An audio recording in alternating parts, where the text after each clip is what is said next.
মধু খান নেই এমন মানুষ হয়তোবা পাওয়া যাবে না, কিন্তু আপনারা কি জানেন মধু এভাবেও কিন্তু উৎপাদন করা হয়।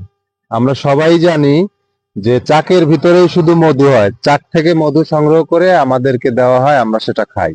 কিন্তু এইভাবেও কিন্তু মধু চাষ করা হয়, এটা প্রাকৃতিক চাষ বলা হয়।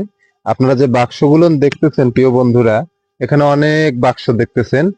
তো এই বাক্সগুলোর ভিতরে মধুপোকের জন্য বাসা তৈরি করা আছে এবং সেখানে এক ধরনের মেডিসিন দেওয়া থাকে এবং সেই মেডিসিন দিয়ে এখানে এইভাবে বাক্সগুলোকে বসিয়ে দেওয়া হয়।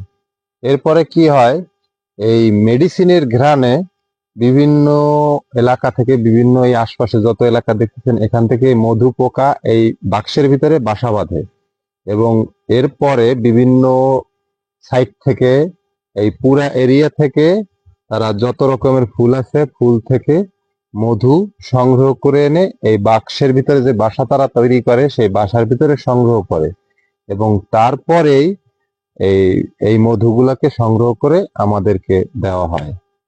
তো আপনারা যদি এই ভিডিওটা নতুন দেখে থাকেন তাহলে অবশ্যই একটা লাইক কমেন্ট শেয়ার দেবেন। তো সকলের প্রতি ভালোবাসা রইল, ধন্যবাদ।